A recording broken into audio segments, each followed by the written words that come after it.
I wanted to surprise my son by hiding in the car, but when I saw him, the reality hit me like a punch in the stomach that left me breathless. The idea had been so innocent, born out of the longing for my grandfather that tightened my chest. I hadn't seen Lucas, my only son, in weeks. Ever since all the money was gone, he had distanced himself, immersed in a shame that I knew was not his alone. On that cold, late afternoon with autumn leaves stuck to the damp ground, I looked at his car parked in front of the house that was once mine and thought of something silly, childish. I thought about hiding in the back seat like we used to do when he was a child and scaring him when he left for work. I wanted to see his face change from tiredness to surprise and maybe, just maybe, see a real smile, one that hadn't appeared in a long time, a smile that Beatriz, his partner, had erased. If you've been moved by my story so far and want to know how this unexpected surprise unfolds, subscribe to the channel so you don't miss the next chapter of my story. Getting into the car wasn't easy for a man my age. My bones cracked as I settled into the cramped space of the back seat, the familiar smell of my son's car bringing me a pang of nostalgia. There, huddled in the dark, I allowed myself to dream for a moment. I imagined Lucas opening the door, throwing his briefcase on the passenger seat and looking in the rearview mirror, his eyes widening when he saw me. I would say, "Gotcha," and we would laugh together. It would be our moment, a little piece of the old days that Beatriz couldn't touch. The weight dragged on. The cold of the car's metal seemed to penetrate my skin, but the anticipation warmed me. I was Altair, the watchmaker, a man who understood patience. Waiting was part of my nature. Each tick of a clock was a lesson in how time moves, and I waited for my moment, the moment to reunite with my son. Then I heard the sound of footsteps approaching. The driver's door opened, and my heart raced. But it wasn't just Lucas. Beatriz's voice broke the silence even before she got in. "Hurry up, Lucas, we're going to be late," she said with that impatience I knew so well. They got in, and the interior of the car was filled with her strong perfume and the tension that always accompanied her. My surprise plan died right there, at that moment. I remained motionless, holding my breath, praying they wouldn't see me. The interior light went out, and I became just a shadow in the back seat, an invisible witness to my own disaster. "Did you talk to him?" Beatriz asked as Lucas started the engine. The question hung heavy in the air. "Not yet," my son replied, his voice tired, defeated. "I don't know what to say." Beatriz's laugh was low, cruel, a sound that scratched my soul. "Say what? That you're sorry for taking every last penny from the old man? Please, Lucas, get over it. He was a fool. He always was. Did you really think that import business was going to work?" Every word was a knife. I felt the air leaving me, the blood freezing in my veins. "Don't talk about him like that, Beatriz," Lucas pleaded, but there was no strength in his voice. There was only the shadow of the man he used to be. "I'll talk however I want," she retorted, her voice now sharp as broken glass. "It was my idea. I did all the work to convince him. You were just the pretty face and the son he trusted. It was perfect. He handed us his life savings on a silver platter, and the best part, he'll never be able to prove anything. Legally, it was just an investment that went wrong, a family business that went bankrupt." She paused, and I could imagine her turning to him with that fake smile I despised so much. "Look on the bright side. Now we don't have to put up with boring dinners or his stories about watches anymore. We're free, and we have money, his money." The silence that followed was more devastating than any words. My son's silence was his agreement, his complicity. At that moment, in the darkness of the car, the pain of financial loss became small, insignificant. What broke me was the betrayal, the certainty that it had all been a plan, a trap set with cold calculation, using a father's love as bait. My son had not only been deceived, he had been a participant, a pawn in Beatriz's game, but still a pawn who helped checkmate his own father. The pain I felt was immense, a wave that threatened to drown me. But then something strange happened. Beneath the pain, a cold current began to move. The watchmaker's mind, accustomed to dealing with complex mechanisms and tiny problems, awoke from a long sleep of sadness. The confusion and despair that had haunted me for months began to dissipate, giving way to frightening clarity. I no longer felt like crying. The warmth of tears was replaced by the ice of certainty. I no longer saw Beatriz as the woman who stole my money, but as a defective mechanism, a clock that was beautiful on the outside, but with rotten gears on the inside. And I, Altair, knew exactly how to take a clock apart. They continued their journey, talking about mundane plans, about buying a new apartment, about a trip. I remained there, motionless, my body rigid, but my mind working at high speed. Every word she said was a piece I kept, every detail a gear I analyzed. When they finally stopped and got out of the car, I waited long minutes in absolute silence. Her scent was still in the air, a sweet, cloying perfume that now made me nauseous. With a care that my watchmaker's hands knew well, I opened the door quietly and stepped out into the cold night air. The street was deserted. The lights of the neighboring houses seemed distant, twinkling like stars in a hopeless sky. But I no longer felt lost. For the first time in a long time, I had a purpose. I walked back to my house, my steps steady on the wet asphalt. Each step was a decision. The revenge that was forming in my mind was not one of shouting or violence. That would be crude, imprecise. My revenge would be a work of art of patience. It would be silent, methodical, and inevitable, like the passing of time. Beatriz was proud of her perfect plan, of leaving no traces. She underestimated an old man. She didn't understand that for a man who had spent his entire life finding the smallest flaw in the smallest of parts, nothing is truly perfect. Every mechanism has a weak point. Every lie has a crack, and I would find it. I entered my old workshop, the small room at the back of the house where the magic of time happened. The smell of oil, metal, and wood welcomed me like an old friend. My tools were there, organized on the workbench, shining under the dim light of the lamp. The delicate tweezers, the tiny screwdrivers, the magnifying glass that revealed worlds invisible to the naked eye. For years, these hands had used these tools to repair time, to bring order to the chaos of broken springs and gears. Now, they would serve a new purpose. They would deconstruct a life. I sat down in my work chair, the same place where I had spent decades poring over delicate mechanisms. I picked up a notebook and a pen. On the first page, with the steady hand that precision had taught me, I wrote her name, Beatriz. It was not a declaration of war. It was the beginning of a project. I would study her as if she were the most complex of watches. I would map her connections, investigate her past, analyze her every move. I would use the same patience I devoted to an antique watch to unravel her frauds. One by one. I didn't want her to go to jail. That would be too quick. I wanted something deeper. I wanted her to feel what I felt, the sensation of seeing everything she had built collapse, piece by piece, until there was nothing left but useless gears scattered on the floor. The love for my son was still there, wounded and buried under betrayal, but the pain had turned into fuel. The kind grandfather was asleep. The clockmaker had taken control, and Beatriz's time was about to stop. The first few hours in the workshop were a blur of silence and focus. Her name, Beatriz, was there on the paper, like the blueprint of a clock I needed to take apart. But unlike a clock, I didn't have the plans. I didn't know the mechanism. I would have to discover each piece on my own. Revenge, I decided, would not be an act, but a process. Like restoring a rare antique clock, it would require patience, research, and a steady hand. The first step was not to attack, but to understand. I needed to know where she came from, who she was before she became the destroyer of my family. In the days that followed, I became a shadow. My routine changed. Mornings, once spent on slow walks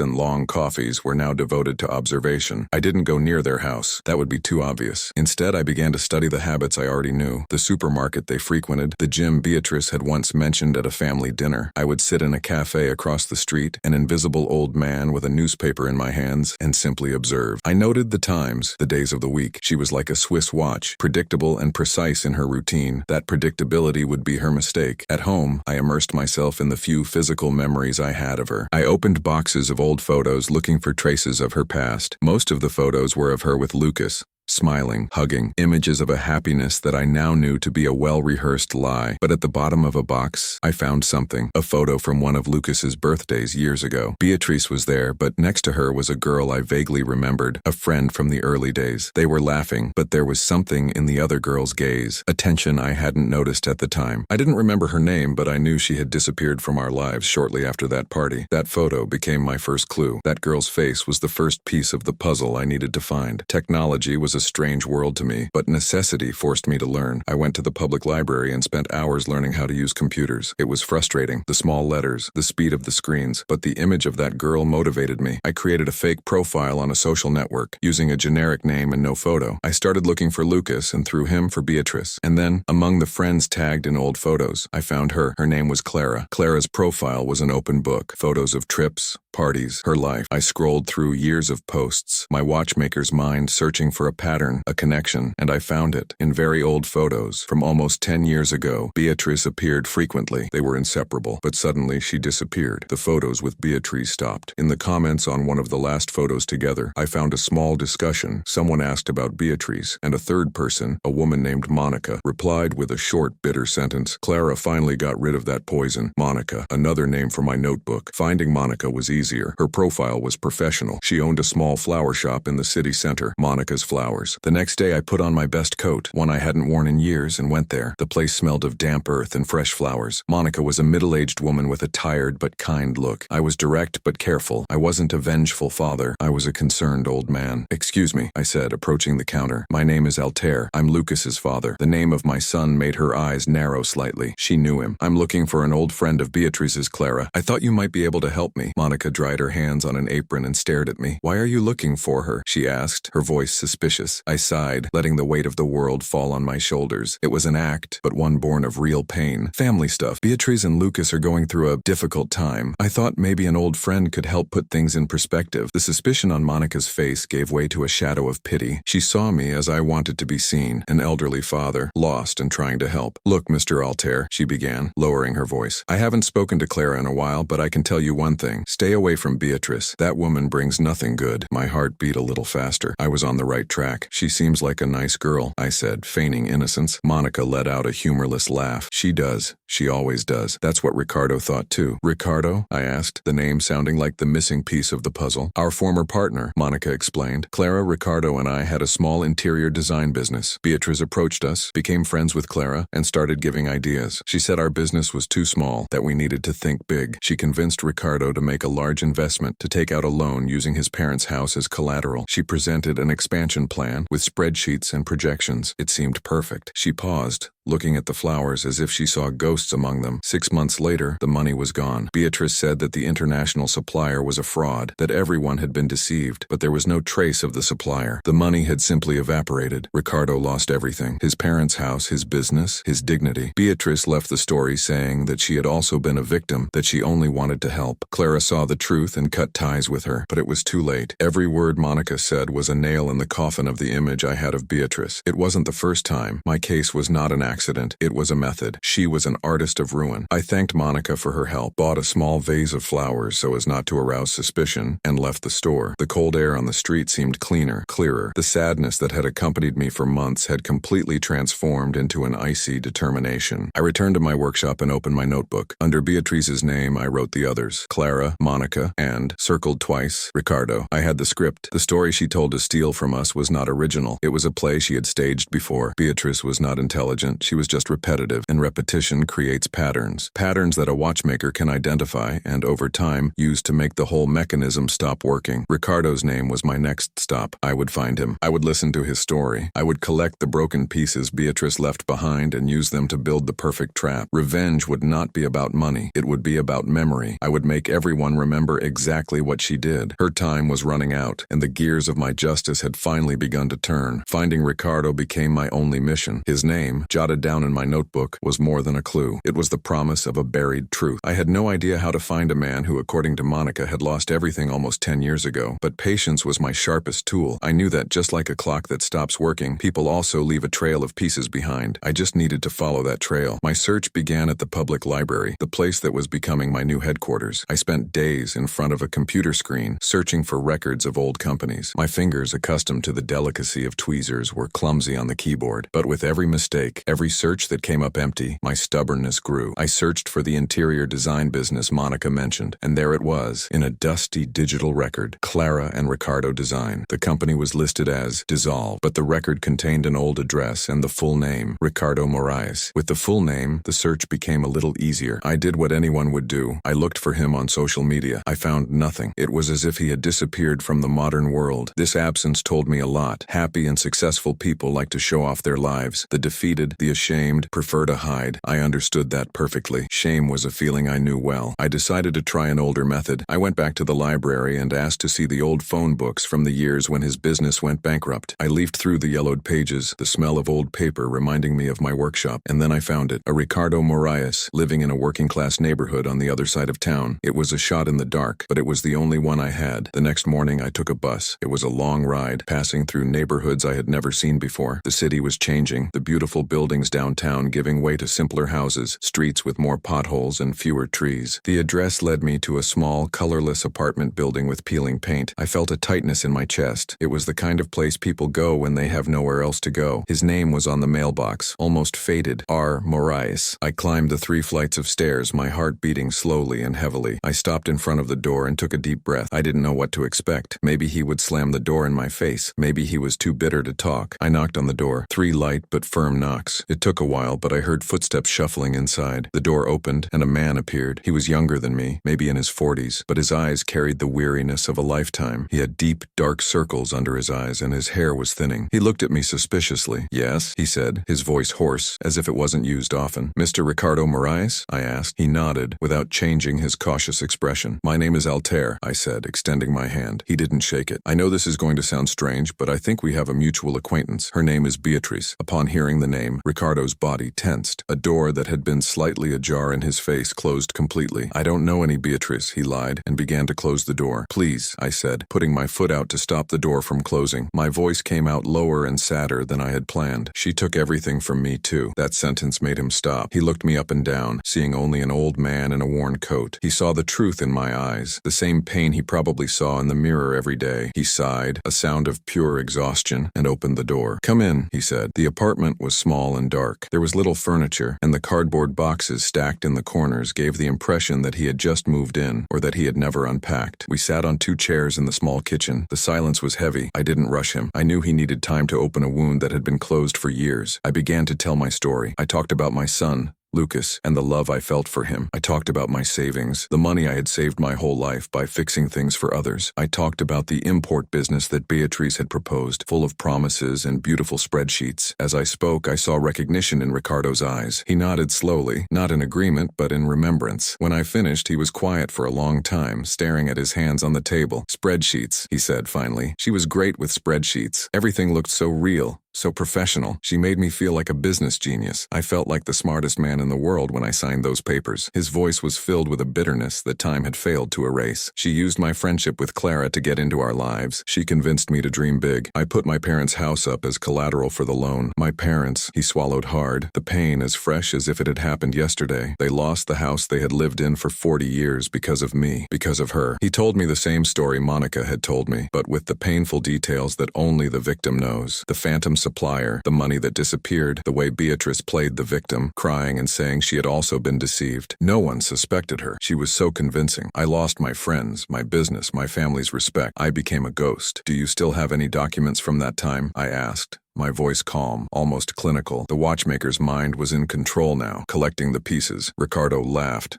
A dry, joyless sound. "Do I have them? I have a shrine to my stupidity." He got up and went to one corner of the room, opening a dusty cardboard box. He placed it on the table with a thud. Inside were folders, contracts, bank statements, printed emails. It was the complete kit of his ruin. "I could never throw this away," he confessed, his voice low. "It's a reminder to never trust anyone again." I leaned over the box. To him, it was a coffin of bad memories. To me, it was a toolbox. I began to leaf through the papers carefully. My vision was no longer the same, but my eyes were still trained to find what was out of place. They were copies of the same types of documents Beatriz had shown me, the same optimistic projections, the same business jargon she used to impress. And then I saw it. On one of the last pages of a partnership agreement, there was a tiny clause. It mentioned a consulting firm that would receive a commission for risk management of the operation. The name of the company was B Solutions. I looked at Ricardo. "What is this B Solutions?" I asked. He shrugged. "Beatriz said it was an outsourced company, a formality for the bank. B Solutions. The initial couldn't be a coincidence. It was arrogance. She had left a signature, hidden in plain sight. It was the first loose cog, the first thread in a very well-woven web. "Ricardo," I said, looking directly at him, "would you allow me to make copies of all this?" He looked at me, and for the first time I saw something other than fatigue in his eyes. It was a spark, small, weak, but it was there. "What for?" he asked. "To fix a clock that has been broken for a long time," I replied. He asked no further questions. He helped me sort out the most important documents. When I left his apartment hours later with a folder full of copies under my arm, I was no longer just putting pieces together. I was beginning to assemble my own machine, a machine of precision, of patience, a machine of justice. Beatriz's time was running out, and I could hear every tick-tock. The folder with Ricardo's documents weighed heavily under my arm, but it was a good weight. It was the weight of hope, something I hadn't felt in many months. When I arrived at my workshop, I didn't turn on the main light, just the small lamp above my workbench, creating an island of light in a sea of darkness. That's how I felt, focused on a single point, while the rest of the world disappeared. I spread the copies of the papers on the worn wood. They were like the guts of a broken clock. Contracts, emails, bank statements. For Ricardo, they were monuments to his defeat. For me, they were a treasure map. I picked up my watchmaker's magnifying glass, the same one I had used for 50 years to find tiny imperfections in almost invisible gears. My eyes, tired from age, gained new strength through that lens. I wasn't reading the words. I was looking for cracks. I spent hours poring over those papers. The night outside grew colder, but I didn't feel it. The coffee I had made grew cold in my mug, untouched. My concentration was total. I saw Beatriz's pattern on every page, the confident language, the promises of quick profits, the way she wove a web of information that seemed solid but led nowhere. And then I went back to the clause I had found in Ricardo's apartment, the one that mentioned B Solutions. It was a footnote, a little thing meant to be ignored. But for a watchmaker, the smallest parts are often the most important. They hold everything else in place. B Solutions. The B was an insult. It was her signature, hidden where no one would think to look. She was arrogant, and arrogance always leaves a trail. In the days that followed, the public library became my second workshop. I felt like a fish out of water. The young people typed on their keyboards with a speed that frightened me. The sound of the clicks seemed like a countdown to my own irrelevance. But the image of Ricardo's defeated face and Beatriz's cruel voice in the car gave me the strength I needed. I sat down in front of a computer and one finger at a time began my search. I learned how to use search engines, how to look up company records. Each wrong search was frustrating, but I wrote everything down in my notebook. I was patient. I knew that in order to fix something, I first had to understand how it broke. Finally, I found it, an official record of B Solutions. The company existed for exactly 8 months, almost 10 years ago. It opened 3 weeks before Ricardo signed the loan agreement and closed a month after the money disappeared. The pattern was clear as day. It was a tool created for a single purpose and then discarded. The registered address was just a post office box in the city center, a dead end. I felt a pang of discouragement, but then I saw another detail. The record listed the bank where the company's account was opened. It was a small branch on the other side of town. One more piece of the puzzle. The next morning, I put on a simple coat and went to the bank. I knew I couldn't just walk in and ask for information. Customer privacy was a steel wall, so I did what I do best. I observed. I sat on a bench across the street with an old newspaper in my hands and watched the movement. I saw the employees arriving, the customers coming and going. I was looking for a face, an expression, someone who didn't seem happy to be there, someone who might have their own debts, their own frustrations. After 2 hours, I saw him, a young man, perhaps the same age Lucas was when he was still my boy. He was working at the cash register, but his smile was forced, his shoulders slumped. There was a weariness in his eyes that did not belong to his age. He was my gateway. Reliving memories can be a mixture of joy and pain. What was the most memorable moment you shared with your loved ones? Share your story in the comments and let's build a chain of affection and memories. The next day, I returned. I got in his line. When it was my turn, I gave him a tired smile. "Good morning, young man," I said. "My name is Altair. I'm a confused old man trying to understand these modern statements." He looked at me, a little impatient at first, but my appearance as a lost grandfather seemed to soften him. His name on his badge was Raphael. Over the next few days, I returned several times, always standing in his line. I made small transactions, deposited small amounts, asked for help understanding the fees. I created a routine. He began to recognize me, to smile in a more genuine way. I told stories about my old watch shop, about how the world had become too complicated. I was building a bridge, piece by piece. On Friday, I knew it was time. The branch was emptier. I approached Raphael's cashier with a folder of documents in my hand. I looked worried, dejected. "Raphael, my friend, sorry to bother you again," I began, my voice a little shaky. "I'm trying to organize some old papers for taxes. I was cheated out of an investment many years ago. I lost the money of my life. The lawyer said I need to find any records of the company I did business with." I pushed a piece of paper with the name B Solutions on it across the counter. "I know the account was at this bank, but it was so long ago. I don't want the details. I just need to know who was responsible. Just a name. Maybe it will help the lawyer." He looked at the paper, then at me. I saw the doubt on his face, the battle between the bank's rules and the pity he felt for the sad old man in front of him. "Mr. Altair, I can't do that. It's against the rules," he said, but his voice wasn't firm. I sighed, letting all the sadness in the world weigh on my shoulders. "I understand, my son. I understand. It's just that sometimes we just want justice to work, but it only works for those with money and power." I turned to leave, slowly, dragging my feet. It was my last move, a bet on the decency of a stranger. "Wait," he said softly. I stopped, without turning around. "Don't leave." I heard the rapid sound of his fingers on the keyboard. It was the longest 30 seconds of my life. "The account has been inactive for almost 10 years, he whispered, looking nervously from side to side. "There's almost nothing here, but the account holder's name was Sergio Sergio. The last name is Vargas. He pushed the paper back to me. I didn't tell you anything, understand? I don't know anything. I turned and looked him in the eye. There was fear there, but also a glimmer of defiance. He had done the right thing. Thank you, Raphael, I said, my voice filled with gratitude that was completely real. You don't know how much you've helped me. I left the bank and breathed in the air outside. The sky was gray, but for me, the sun had just risen. Sergio Vargas. It wasn't Beatriz's name. It was a new piece, a cog I hadn't expected. She hadn't acted alone. There was an accomplice, perhaps the mastermind behind it all, or maybe just another pawn, like my son. I returned home, my steps firmer than ever. In my workshop, I opened my notebook. Under the names Beatriz and Ricardo, I wrote the new name in large, clear letters. Sergio Vargas. The machine I was building had just become more complex and more dangerous, but I wasn't afraid. A watchmaker does not fear complexity. He takes it apart, piece by piece, until time stops running for those who don't deserve another second. Sergio Vargas. The name stayed there in my notebook,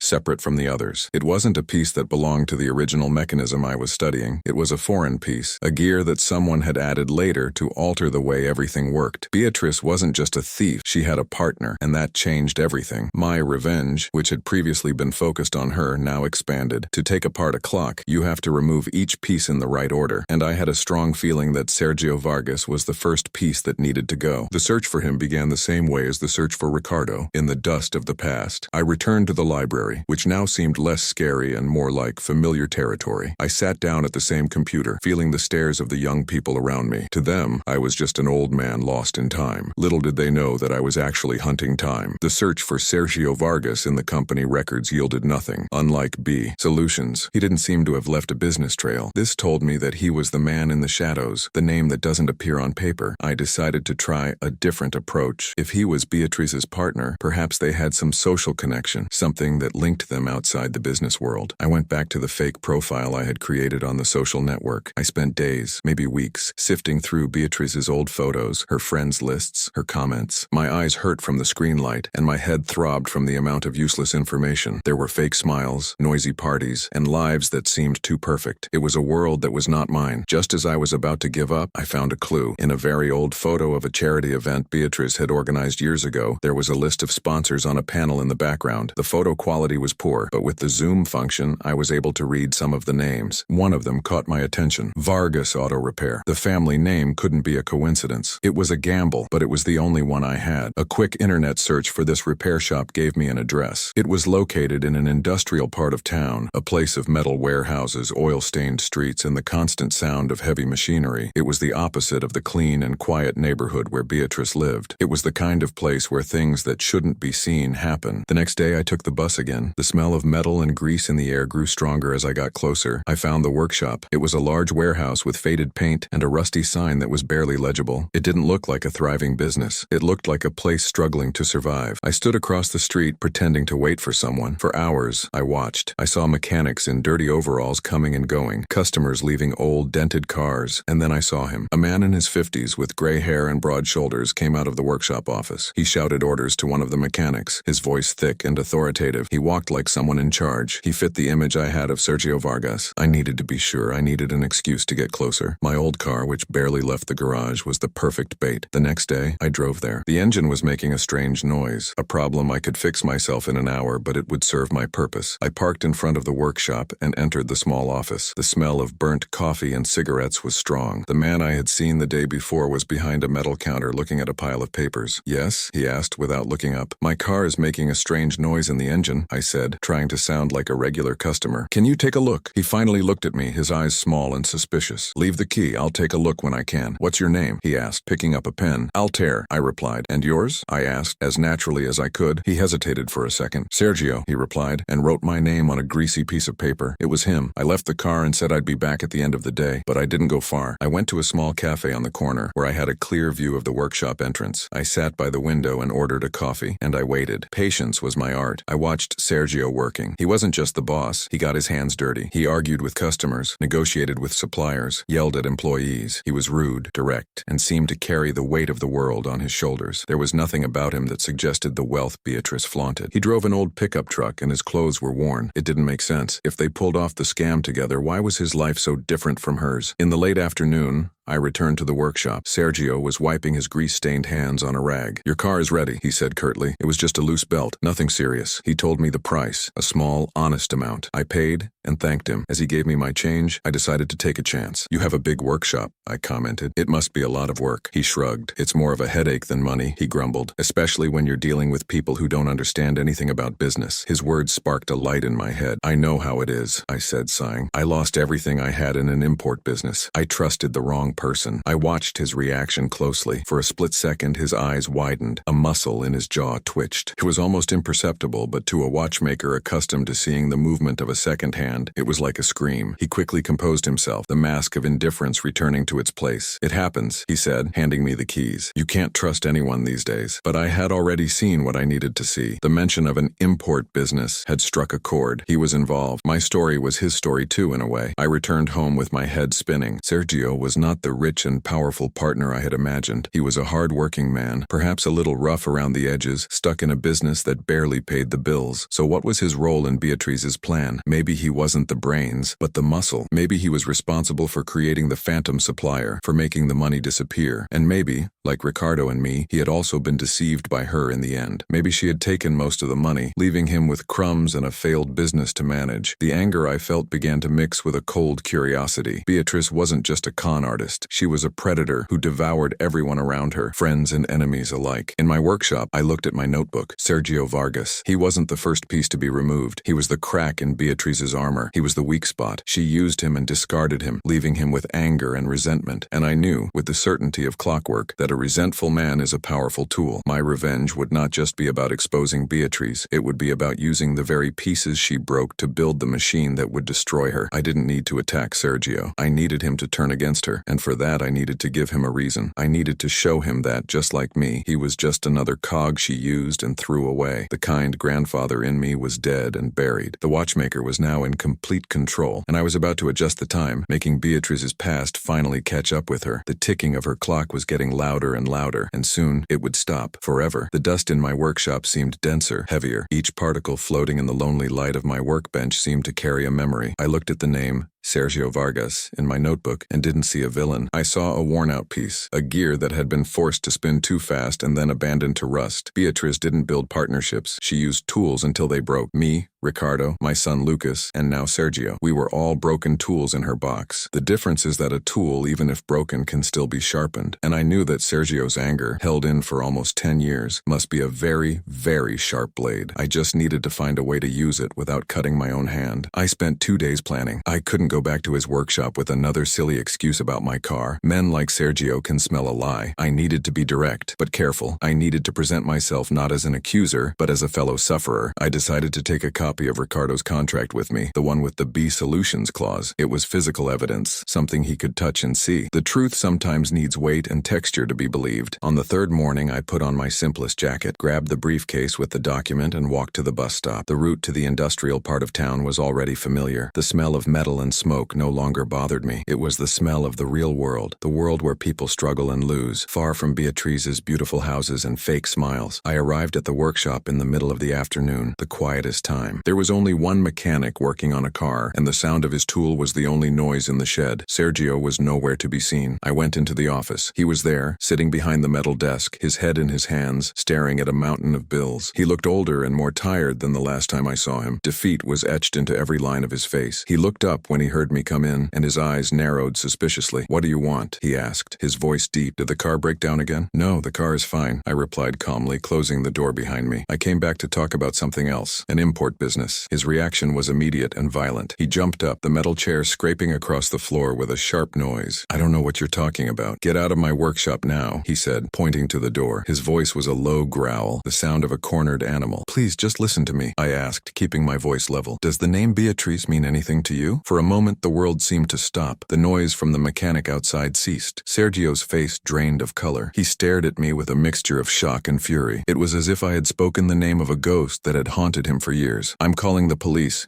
he threatened, but he didn't move. He was paralyzed. "No need," I said, stepping forward and placing the folder on the grease-stained counter. "I didn't come here to cause trouble. I came because she did the same thing to me that she did to you." He laughed, a dry, humorless sound, a broken sound. "You don't know anything about me, old man. Now get out before I throw you out. I know you started a consulting firm called B Solutions," I continued, ignoring the threat. "I know that company received a large sum of money from an investment that went wrong, and I know that shortly after the money disappeared, the company was shut down, and you were left with a barely sustainable business, while she became rich." Each sentence was a hammer blow, breaking down the wall he had built around himself. He sank back into his chair, his large body suddenly seeming to lose all strength. He looked at me, but his eyes did not see me. They saw the past. "How do you know this?" he whispered, his anger replaced by frightened astonishment. I opened the folder and slid the copy of Ricardo's contract across the table. I pointed to the small clause at the bottom of the page. "Because she used the same trick on other people. This contract is from a man named Ricardo. He lost his parents' house. I lost my entire life savings. She convinced us to invest in an import business. She used my own son against me." Sergio took the paper with trembling hands. His eyes, accustomed to reading engine manuals, scanned the lines of legal jargon. He saw the company name. He saw the pattern. The truth was there, in black and white. "That," he began to say, his voice choked with rage, but he couldn't finish the sentence. He punched the metal table, sending the paper bills flying. The sound echoed through the small office. "She told me it was a formality, a way to protect the money. She said we were partners, 50% each." His story began to pour out like a broken dam. He said he met Beatriz at a time when his workshop was almost bankrupt. She appeared as a savior, with a brilliant plan to import cheap car parts and resell them at a huge profit. She was charming, intelligent, and convincing. She made him feel important. She needed someone with a real business, with a reputation, to give credibility to the scheme, he said, bitterness filling his voice. I was the perfect idiot. I created the fake contacts, the emails from the phantom supplier. I did the dirty work, and when the money came into the B Solutions account, she disappeared. She transferred everything to an account I didn't have access to and vanished. He continued,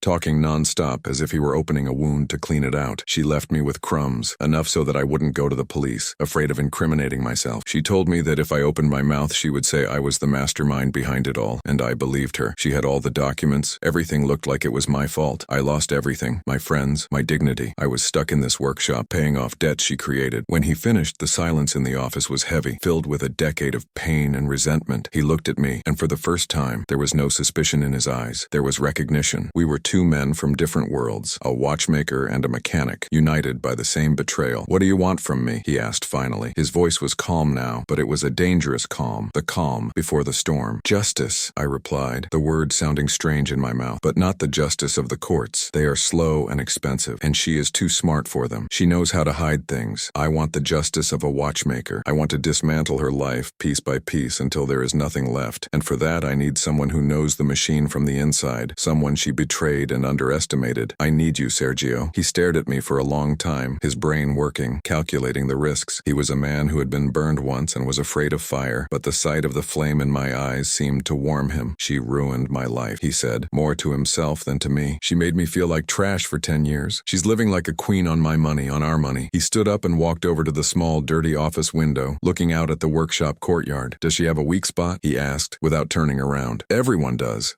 I replied. Her arrogance. She thinks we're all fools. She thinks the past is buried. She doesn't expect an old watchmaker and a failed mechanic to come calling for payment. He turned to me. A small smile, the first I had seen him give, touched his lips. It wasn't a smile of joy. It was a predator's smile. Okay, he said. Let's fix this machine. What do you need me to do first? At that moment, in that dirty, oil-smelling workshop, my machine of vengeance gained its engine, a powerful, noisy engine full of fury. Beatriz's time was running faster now, and I could hear the ticking approaching the final alarm. The dust in Sergio's office seemed to settle, as if the storm of his confession had cleared the air. For the first time in a long time, I didn't feel alone in my pain. There was another man there, from a world completely different from mine, who had the same scars. He was a noisy engine, and I was a silent mechanism, but we were made of the same pieces of betrayed metal. I took my notebook and a pen from my coat pocket. It was an automatic gesture, the same one I made in my workshop when I started to repair a watch. I opened it to a clean page. Let's start from the beginning, I said, my my voice firm. Tell me everything you remember about her. Anything. A habit, a fear, a name she mentioned without meaning to. To take the machine apart, I need the manufacturer's manual. Sergio sat down, his large body seeming to fill the entire room. He rubbed his face with his grease-stained hands, leaving dark smears on his skin. She was obsessed with appearances, he began, his voice hoarse. Not beauty, but status. Looking important, respectable. She hated this place. He gestured to the workshop around him. She said it was dirty, a place for small people. Her dream was to have an office downtown, with glass windows and a fancy name on the door. He paused, his eyes lost in memory. She attended a lot of charity events, not because she cared about people, but to take pictures with rich people, to make contacts. She said image was everything. It was her most important tool. The word tool hung in the air. We both understood its weight. At that moment, the plan began to form in my head, clear and precise as the design of a gear. Beatriz's strength was her image of success. Therefore, her greatest weakness was the same thing. If we could tarnish that image, if we could show everyone what a fraud she was, the whole machine would collapse. We need to know what her life is like now, I said, who her friends are, her business partners. We need to understand the world she has built with our money. Sergio shook his head. I can't get close to her. She would recognize me right away, and I don't know if I could control myself. You don't have to,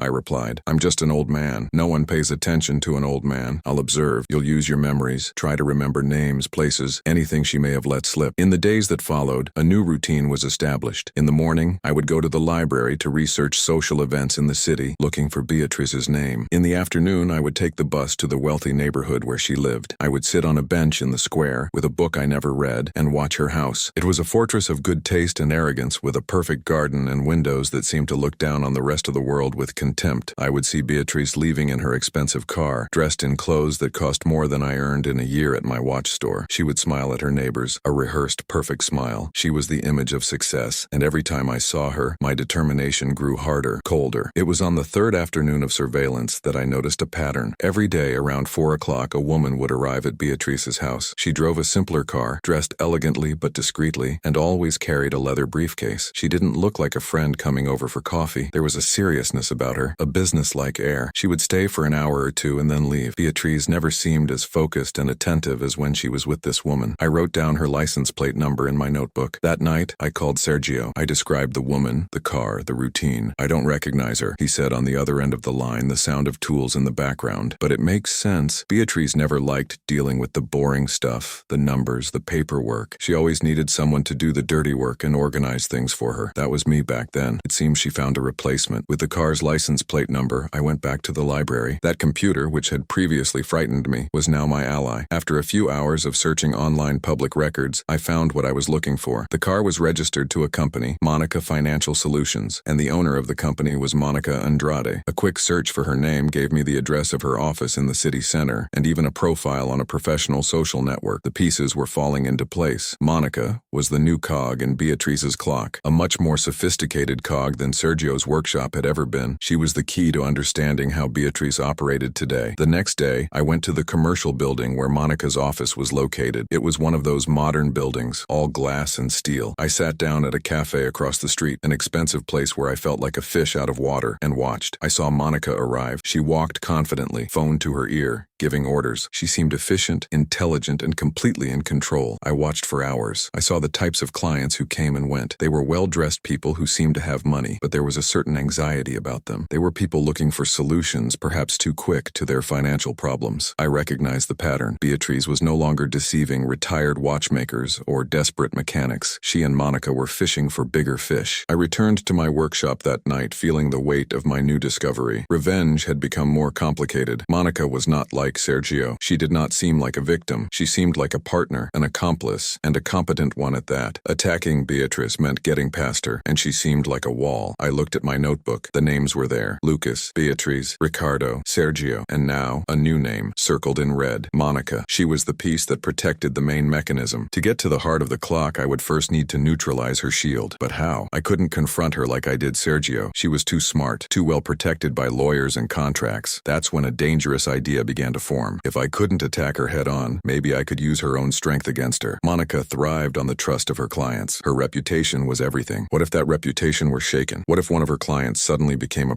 a problem that neither she nor Beatriz could control. I had no money or power, but I had patience, and I had Ricardo's story, the story of a man who lost everything because of brilliant financial advice. Maybe it was time for Ricardo's story to be told again, but this time to the right people, to Monica's other clients. I needed to find a crack in the wall, and I would create it by sowing doubt, the quietest and most destructive weapon of all. My revenge would not be a bang, it would be a whisper that would spread like poison until Beatriz's entire house of cards came crashing down. Her time was finally running out. The plan was simple, but it required the patience of a watchmaker. I couldn't just walk into Monica's office and make a scene. That would only make me look like a crazy old man. My weapon would be the whisper, not the shout. I returned to my observation post in the cafe across the street from Monica's building. For 3 days in a row, I stayed there, from the moment she arrived until the moment she left. I ordered as little as possible, just a coffee to justify my seat by the window. I was no longer a customer. I was a shadow with a notebook. I wrote down every person who came and went. I noted their clothes, their cars, the expressions on their faces. Some seemed confident, others desperate. It was the latter that interested me. They were the most fragile cogs in Monica's clock. On the 4th day, I found him. He was a man a little younger than me, maybe in his 60s. He arrived in a nice car, but not a luxury one, and his clothes were of good quality, but worn. He had the air of someone who once had a lot and was now struggling to keep up appearances. He spent almost 2 hours in Monica's office. When he left, his face was pale and his shoulders slumped. He walked slowly to his car as if each step weighed a ton. He didn't get in the car right away. He stood on the sidewalk staring into space, the key in his hand. I saw in him the same despair I saw on Ricardo's face. He was my target. I paid for my coffee, put my notebook in my briefcase, and followed him at a safe distance. He drove aimlessly for a few blocks and then stopped at a small park. He sat down on a bench facing a small pond with ducks and buried his face in his hands. The image was so familiar, so painful. It was the image of defeat. I waited a few minutes, giving his pain time to deepen. Then I walked slowly to the bench next to his. I sat down and remained silent for a while, just looking at the water. I needed him to notice me first. "Tough day?" I finally asked, in the gentlest voice I could muster. He looked up, surprised. His eyes were red. He looked at me suspiciously. "Do you know me?" he asked. "No, my friend, but I know that look," I replied, pointing with my chin to the glass building we could see through the trees. "The Monica Financial Solutions building. I've been there, and I've sat on this very bench with this very look on my face." His suspicion diminished a little, replaced by curiosity. "Are you also a client of hers?" he asked, his voice low. "I'm not," I said, "but a great friend of mine was. His name is Ricardo. Maybe you know him." He shook his head, saying no. "Ricardo trusted her," I continued, keeping my voice calm, as if I were telling a sad story to a grandchild. "He put everything he had in her hands, his parents' house, his children's future. She promised him a miraculous investment, a business importing rare items. It seemed too good to be true, and it was." I paused, letting the words sink in. The man next to me was now completely focused on me. He was no longer looking at the ducks. "My friend lost everything," I said, the pain in my voice completely real. "The money was gone. It ended up in a shell company, a company called B Solutions, and when he went to collect, they said that investments have risks. Legally, there was nothing he could do. He was cheated in a perfectly legal way." I took a copy of Ricardo's contract out of my briefcase. I had circled the B Solutions clause with a red pen. "You don't have to believe me," I said, offering him the paper, "but maybe you'll recognize the pattern." He took the document with trembling hands. His eyes quickly scanned the text and stopped at the circled part. I saw the exact moment when understanding hit him. It was like watching a glass crack in slow motion. The color drained from his face. He looked from the paper to me and back to the paper. "B Solutions," he whispered, the word sounding like poison in his mouth. "She told me about that company today. Said it was standard procedure to protect the capital." "It's standard procedure to steal the capital," I corrected him gently. "I don't want anything from you. I'm not selling anything. I'm just an old man who saw a friend destroyed and doesn't want to see it happen again. Just be careful. Ask your own questions. See where your money is really going." I got up to leave. I had planted the seed. Now I needed to let it germinate. "Wait," he said, getting up too. "What's your name?" "Altair," I replied. He held out his hand. "I'm Roberto." "Thank you, Altair. I don't know what to say. I need to check a few things." I just nodded and left without looking back. I didn't need to. I could feel his confusion and fear radiating through my back. The first crack in the wall had appeared. That night I called Sergio. I told him what had happened. For the first time I heard something that sounded like hope in his voice. "What do you think he'll do?" Sergio asked. "He'll do what anyone would do," I replied, looking at my tools on the workbench. "He'll try to save his own money. He'll ask questions that Monica doesn't want to answer. And when she can't give him the answers, he'll panic. And panic is contagious." For the next 2 days I didn't go back to the cafe. I gave my trap time to work. On the 3rd morning I received a call from an unknown number. It was Roberto. "Mr. Altair, you were right," he said, his voice filled with a mixture of anger and panic. I hired a lawyer to look at my contract. It's almost identical to your friend's. And when I asked Monica for a detailed statement of the investment account, she got nervous. She said it would take a few days. She's stringing me along. What are you going to do? I asked, even though I already knew the answer. I'm going to get my money out of there today, and I'm going to tell everyone I know to do the same. There's another couple, the Almeidas, whom she also convinced to invest. I'm going to call them now. The machine was working, and I didn't even have to wind it up. It was moving on its own, driven by the fear and greed that Beatriz herself had created. My revenge was not an act of noisy destruction. It was the quiet, precise work of a watchmaker. I was just removing one piece, the piece of trust, and without it, Beatriz and Monica's entire clock would stop. I could hear the ticking slowing down, and soon the silence would be deafening. The next step was to observe Monica, to see how she would react under pressure. People like her and Beatriz, when cornered, don't admit defeat. They attack, and I would be waiting, ready to use their attack as the next piece of my plan. The calm before the storm was ending, and I could smell the rain in the air. Autumn took more than just the leaves from the trees that day. If my story about loss and reunion made you reflect on the bonds that matter, leave your like. May memory guide and strengthen us.